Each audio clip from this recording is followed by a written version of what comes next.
Bonjour et bienvenue à ce webinaire autour des systèmes d'information agile et l'Intelligent Integration Hub. Donc c'est Mohamed Abouri, Incepti, et ce webinaire vous est proposé par Incepti et SAP, où on va travailler, on va raisonner un peu sur la partie orchestration des flux et des process d'entreprise. Rapidement, deux mots sur Incepti. Incepti est une société spécialisée dans la valorisation des données d'entreprise. Donc le premier élément sur lequel on travaille, où la valorisation prend tout son sens, c'est tout ce qui est l'analytics, donc la BI et la prédictive. Toute la partie flux de données interapplicatifs, où on travaille sur les flux de données entre vos applications pour disposer de la bonne donnée au bon moment. On accompagne aussi les entreprises sur les systèmes d'information agiles, où on les accompagne sur une roadmap pour pouvoir reconstruire, architecturer les systèmes d'information autour des données, des règles et des process. Et enfin, l'optimisation, l'innovation par la donnée, plutôt que d'être dans une vision purement technique des sujets de type Big Data. On a une démarche, nous, où on part vraiment des éléments métiers, du ROI, pour aboutir sur la partie financière, sur la partie technique, pardon. Incepti, partenaire Gold SAP. Donc Incepti est partenaire sur toute la partie database et data management, donc tous les outils de base de données et qui gravitent autour de cela, donc Power Designer, etc. Et la partie analytics, aussi bien sur la suite BI que la partie prédictive. Incepti peut vous accompagner sur la partie support, étant certifié PCOE, et les compétences Incepti, des experts Incepti sont reconnus aussi par SAP. Rentrons dans le vif du sujet autour de la partie système d'information agile. Incepti a construit avec SAP l'offre Intégration Hub.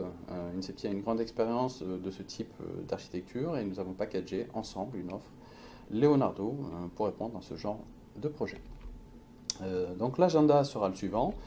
Je vous propose de faire d'abord un petit topo sur le contexte qui nous a amené à ce genre d'architecture, de voir quelles sont les conséquences des problématiques rencontrées par beaucoup d'entreprises dans ce domaine, et de rentrer un peu dans notre principe de réponse pour mieux comprendre la roadmap que l'on propose à ce niveau-là, avant d'aller sur la partie architecture même de la solution, les bénéfices de la solution et une petite démo qui sera faite par Thibaut Cossavela, notre directeur technique.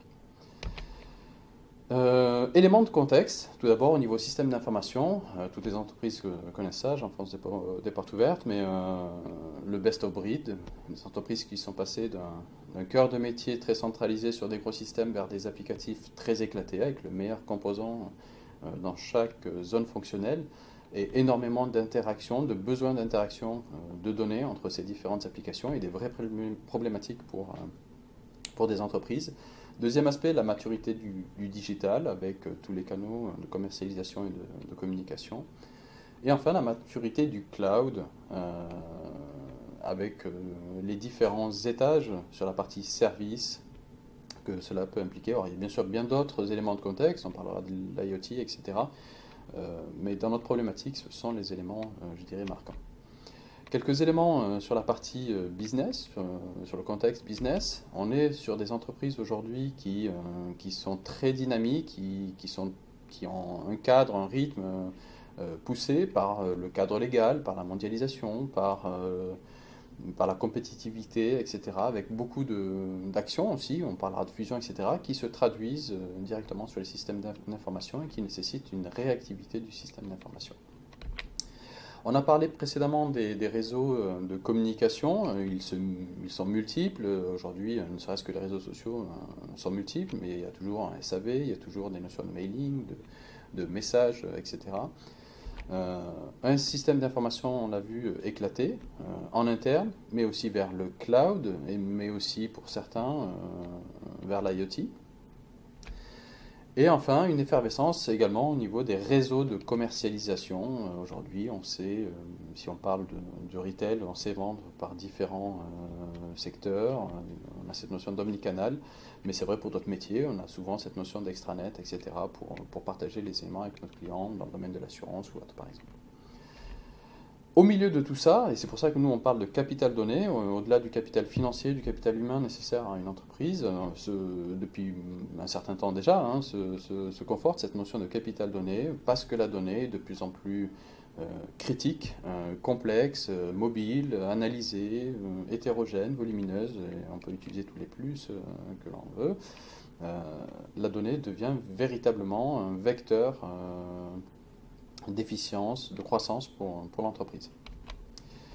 Les conséquences de ce contexte, d'un point de vue d'abord technique, on a vu tous ces échanges mis bout à bout, croisés, génèrent un véritable plat de spaghettis d'échanges avec beaucoup d'interdépendances techniques, métiers, et une véritable complexité au niveau du système d'information et des projets qui sont allongés par ces éléments-là. Deuxième conséquence, des applicatifs qui hébergent des données maîtres sont très sollicités, par le passé plus sur des chaînes de nuit, parce que c'est là qu'on faisait l'extraction, mais aujourd'hui, y compris en journée, parce qu'on y greffe des API, etc. Donc nos API sont dispatchés dans le système d'information.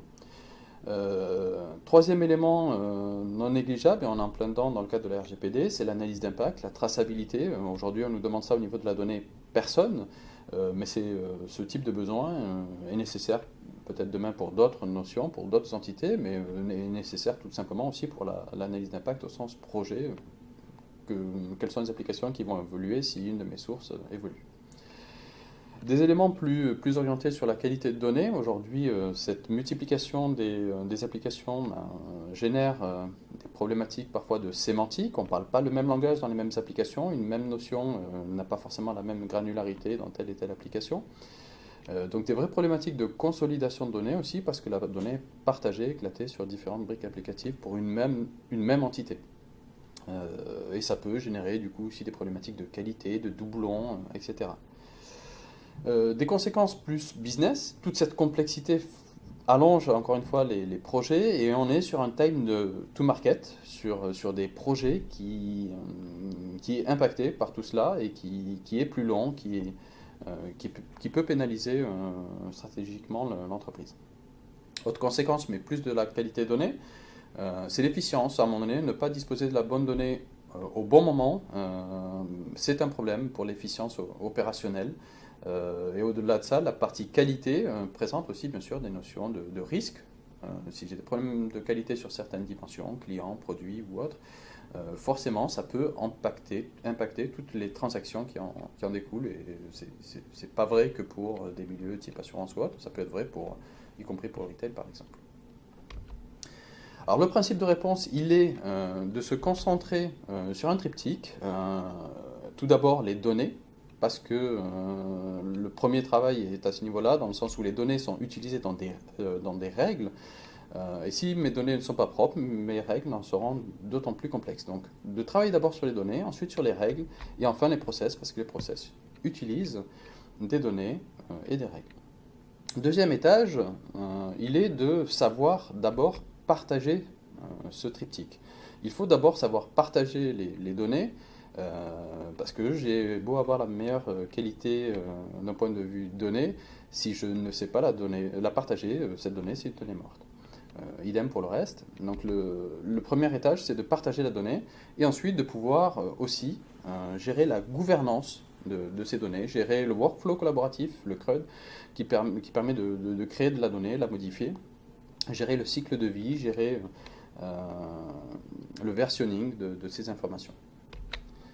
Si je veux répondre au premier enjeu qui est de savoir partager la donnée, notre principe de réponse est de proposer l'intégration Hub, une plateforme de données basée sur une base de données, une solution flux, qui va vous permettre de rationaliser vos échanges de données.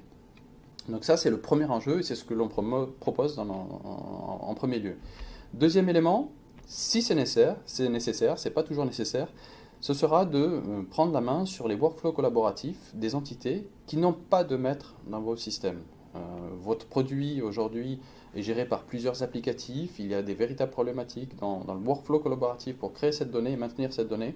C'est une donnée que l'on peut gérer dans le cadre du Master Data Management et charge au Data Hub, à l'intégration Hub ensuite, de diffuser cette information. Et nous procéderons de la même façon sur la partie règles et la partie process, tour à tour, en partageant les règles, en centralisant pardon, le design de ces règles.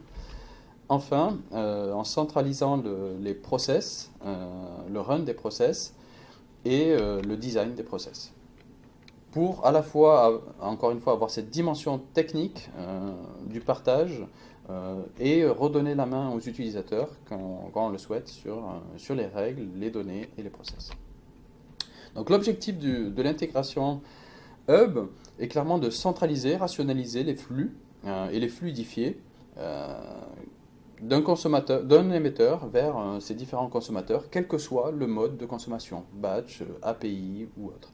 Donc centraliser et partager également la qualité de données, on l'a vu, et au-delà de ça, de pouvoir travailler la partie design des process et run des process.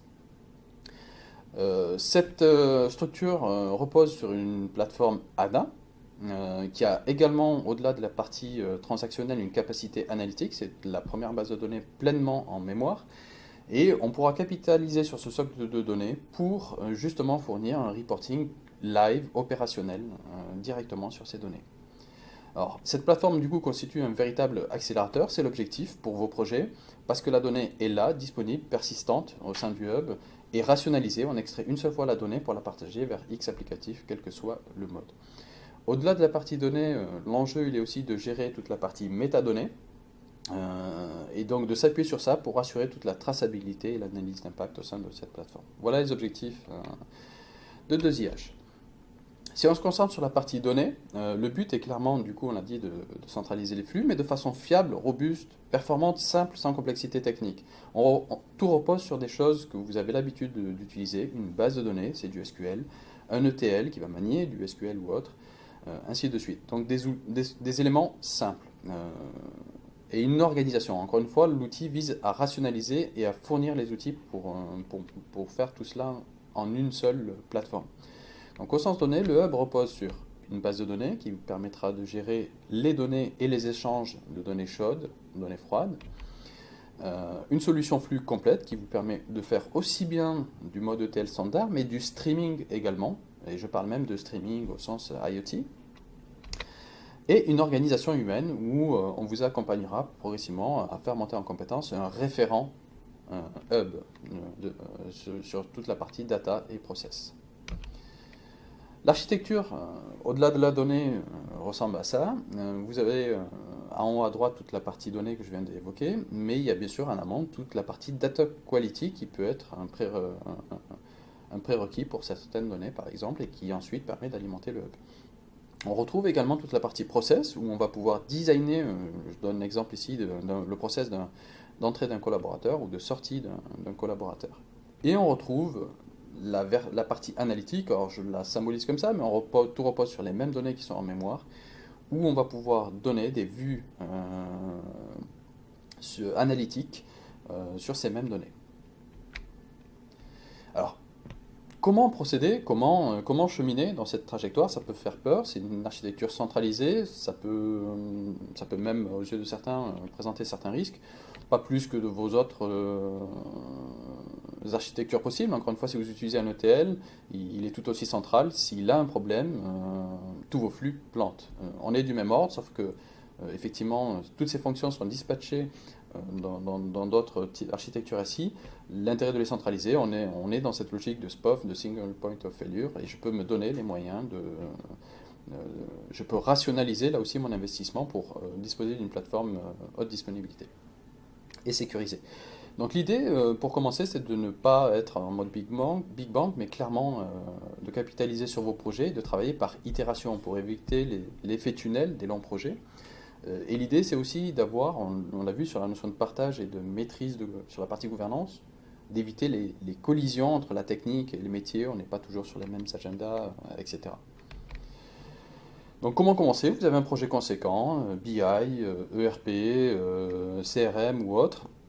Et l'idée est clairement de capitaliser sur ce projet où vous vous posez certainement des questions en termes d'alimentation, parce que ce sont des projets conséquents en termes de périmètre de données, et souvent bidirectionnels d'ailleurs.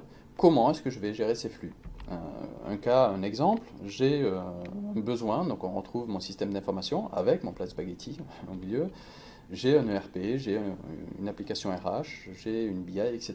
Et je veux installer Ibris pour des besoins bien sûr métier. Comment est-ce que je vais gérer ces flux? Je me laisse guider, je rajoute des flux à ce plat, ou est-ce que je choisis un itinéraire plus rationnel où je vais plutôt commencer par tirer ces flux au travers d'un découplage, l'intégration hub, pour faire ce job-là dans le cadre de ce projet, et on fait souvent ce mode de découplage techniquement d'ailleurs dans un flux, pour pouvoir ensuite construire progressivement, itération projet par itération projet, en capitalisant sur les autres projets, construire l'organisation dont j'ai parlé tout à l'heure, jusqu'à fournir cette ferme d'API dont je parlais, qui présentera les données qui sont en persistance dans le hub de données. Au-delà de ça, au-delà de la partie données, je parlais tout à l'heure des process, voici un exemple de process que l'on peut designer au travers de la plateforme ANA, où on retrouve tout simplement là un cas trivial autour de l'onboarding collaborateur, quelqu'un qui rentre, on sait comment c'est, on doit arroser toutes les applications par ce collaborateur, sa hiérarchie, etc. Un exemple de process que l'on peut designer, runner dans la plateforme. Donc l'intégration Hub, qu'est-ce que c'est? C'est une plateforme dédiée, on l'a dit, au partage et la centralisation de la qualité et de l'échange des données. Mais c'est une plateforme in-memory sur ANA, qui a une persistance de données performante aussi bien dans le transactionnel que l'analytique, et qui apportera toute cette performance dans la data quality, dans tous les éléments, l'API management, les réponses, le temps de réponse de nos API, mais encore une fois, au-delà de ça, de la partie données sur le run de nos process. L'avantage de l'intégration Hub, dans le cadre d'un projet standard, du coup, il est de sécuriser vos flux par ce découplage. Il n'est pas plus coûteux qu'un flux direct, mais au moins vous construisez tout de suite quelque chose qui sera rentable dès le deuxième projet. L'intégration Hub est une offre complète, packagée, avec tous les outils, qui peut être disponible en on-premise ou en cloud. Au sens SI, l'avantage, c'est de créer cette non-adhérence entre les applications et les données. Vous pouvez changer d'application, l'impact est bien moindre, vous avez moins de tuyauterie à créer, à gérer, les projets sont plus rapides, et vous pouvez faire même des migrations en doublon, parce qu'on n'a que le demi-flux entrant à gérer entre l'application et les deux applications qui sont en cours de migration. On est vraiment dans ce cheminement, orientation SI agile, parce qu'on a des données qui sont prêtes à l'emploi, on peut démarrer plus vite des projets, on a des API qui sont disponibles immédiatement, sur des données qui sont éprouvées. Au-delà de ça, on sait faire de l'analyse complexe, poussée, opérationnelle, parce qu'on peut digérer tout de suite des algorithmes prédictifs, on peut gérer la partie géospatiale, text analysis, etc. Et il y a bien sûr toute la partie intégration avec les couches Big Data, on parlera d'Hadoop, etc. Alors le ROI, il est du coup assez évident. Sur la partie purement DSI, on a une véritable réduction des charges de réalisation de flux.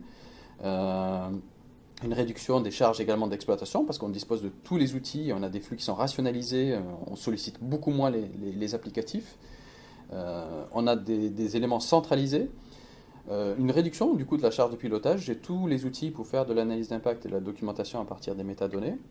Et d'un point de vue métier, on converge vers ce que j'évoquais tout à l'heure, ce SI réactif qui peut répondre à tous les enjeux métiers dont j'ai parlé, sans parler même de la diffusion qualifiée des données. Aujourd'hui, il y a ce cercle vertueux autour de la qualité des données qui permet d'améliorer l'efficience et de baisser le risque. Et enfin, on a une vue homogène de données hétérogènes, ça peut toujours servir dans tous les projets de consolidation, extranet, etc. Alors là, vous le voyez, au-delà de la partie licence, peut intégrer la partie audit pour construire cette partie-là, transférer vers vos collaborateurs, former et vous accompagner sur votre premier projet. Donc voilà pour cette partie présentation. Je vous propose d'enchaîner maintenant sur une démo avec Thibaut Kossavela, notre directeur technique, et je vous retrouve tout à l'heure pour la question-réponse. Bonjour à tous, Thibaut Kossavela, directeur technique chez Incepti. Au travers de ces quelques vidéos, je vais vous présenter donc, dans un premier temps la plateforme SCP, donc la plateforme cloud de ANA. Et dans une deuxième vidéo, vous verrez comment mettre en place un flux, un demi-flux plus précisément, au sein de notre hub d'intégration.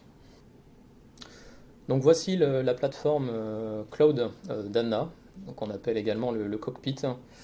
dans lequel vous retrouvez donc un workbench qui vous permet de gérer un certain nombre d'informations, comme un éditeur. Là, ici, vous avez accès au catalogue de données de la base. Ici, toute la partie sécurité avec création des utilisateurs, gestion des droits, des rôles, etc. Et toute la partie donc, trace avec l'ensemble des logs de la base de données qui pourront être utilisés, comme vous voyez ici, sur la partie Analytics. Donc là, on retrouve l'ensemble des schémas de notre hub d'intégration avec la partie acquisition, Analytics, référentiel, supervision, transaction. Chacun de ces schémas contiendra de la donnée donc, qui lui est propre. Vous avez également accès donc, aux données distantes. Ici, par exemple, une base Oracle qui sera utile donc, dans la deuxième vidéo pour vous présenter l'aspect un peu plus technique.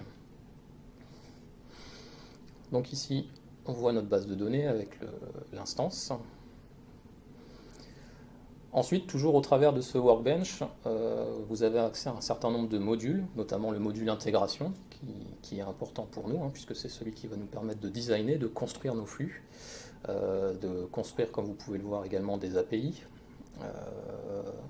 de construire des process métiers qui vous ont été présentés par Mohamed dans sa présentation. Ensuite, un autre module qui peut être intéressant pour nous ici dans cette présentation, le module Analytics et le module Security sur lequel voilà, on bascule avec toute la gestion un peu plus sécurité de la base de données. Et sur la partie Analytics, ANA n'étant pas seulement une base de données transactionnelle, on peut également faire de l'analyse prédictive. Donc voici notre exemple technique de mise en place d'un flux. Donc là, on va se connecter directement à la partie intégration qui nous intéresse avec l'accès à un ERP qui est ici sous la technologie Oracle. Dans ce schéma, on voit ici une table des factures que l'on va tenter de répliquer dans notre hub de données. Donc ici, je donne un nom, je choisis le schéma dans lequel je souhaite virtualiser ma table, c'est-à-dire ramener les données en mémoire de Anna. Voilà, je pars sur la partie flux, je vais créer donc, ce qu'on appelle une interface, un mapping, donc je nomme ce mapping, voilà, tout simplement. Je crée ce mapping. Ensuite, sur la partie gauche, vous voyez ici une palette d'objets qui vont nous permettre de designer le flux. Donc là, je vais choisir ma table source que je viens de virtualiser juste avant. Ensuite, je vais simplement répliquer les données dans la table d'un schéma d'acquisition. Donc ici, c'est un exemple très simple. On fait du 1 pour 1 d'une table vers une autre. Donc je nomme cette table qui va être ici créée à la volée, mais on peut très bien utiliser une table qui est déjà présente dans votre système, ça, il n'y a aucun problème. Si vous avez des règles de transformation, quelles que soient les transformations, ça sera ici que vous les faites. J'enregistre mon mapping, je reviens ici et je lance l'exécution. Donc vous voyez ici dans la partie basse en noir que le flux est en train de s'exécuter. Donc on attend, ça s'exécute et voilà, on voit qu'il a été exécuté avec succès. Donc je vais accéder à mon catalogue de données et à la table que je viens ici de créer et donc d'alimenter. Ah, petit souci, c'est pas très grave, ça va revenir, ça charge. Voilà, c'est rafraîchi. Je vais dans mon schéma d'acquisition. Voilà, je retrouve ma table qui a donc été créée à la volée, ma table Fact Billing, dans lequel je retrouve l'ensemble des données qui ont été transportées donc de ma table virtualisée vers ma table qui a été créée.